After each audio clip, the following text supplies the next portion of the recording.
जय श्री कृष्ण। गीता स्पंद के संग में आपको स्वागत है। देखिए, जब श्रीमद् भगवत गीता की बात होती है, भगवान श्री कृष्ण के मुखारविंद से जो प्रकट हुई है, उनके श्लोकों की शरण लेते हुए जब हम बैठते हैं, तो एक शीतलता का भाव हमारे लिए आने लग जाता है भीतर से।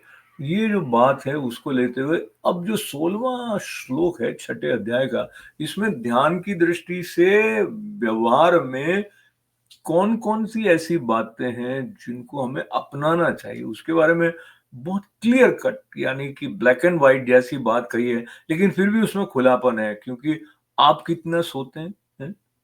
या आप कितना खाते हैं? तो सबके लिए उत्तर अलग अलग होगा ना। कितना खाएंगे, वो बहुत अधिक तो नहीं खा रहे हैं, बहुत कम तो नहीं खा रहे हैं। तो इसमें भगवान ने क्या कहा, नात्य स्नतस्तु योगोस्ति न चैकांत मनस्नतः न चाति स्वप्नशीलस्य जाग्रतो नैव चार्जुन। बात योग की है, बात ध्यान के सदने की है। तो उस दृष्टि से कहा, "हे अर्जुन, ये योग न तो बहुत खाने वाले का, मतलब मन हमेशा खाने में ही लगा रहेगा तो फिर कहाँ से ध्यान लगेगा।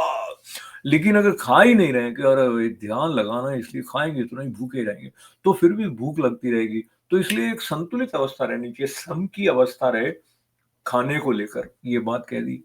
और सोने के लिए भी कहा कि न तो बहुत अधिक शयन करने के स्वभाव वाले का और न हमेशा जागने वाले का ही ये योग सिद्ध होता है।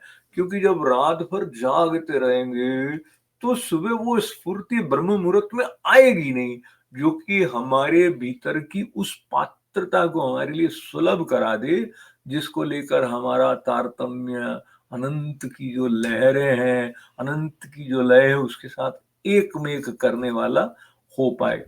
तो भगवान ने जो बात यहाँ पर कही है, वो है तो बिल्कुल सरल सी। ज्यादा नहीं सोना है, ज्यादा नहीं जगना है, ज्यादा नहीं खाना है, कम भी नहीं खाना है। तो ये जो संतुलित है खाने का, उसके लिए हमें पता होता है कई बार, लेकिन कुछ व्यंजन इतने स्वादिष्ट होते हैं कि लगता है थोड़ा और खा लो और खा लो। या पिक्चर देख रहे हैं तो कहीं जगते रह जाओ, जगते रह जाओ। तो ध्यान की दृष्टि से अपने भीतर के अनुशासन का जागरण अनिवार्य है। लेकिन होता यह है कि भगवत कृपा से वो सहज होता जाता है। उसमें अहंकार को लेकर, रजोगुण को बढ़ाने की आवश्यकता भी नहीं है। जय जय श्री कृष्णा।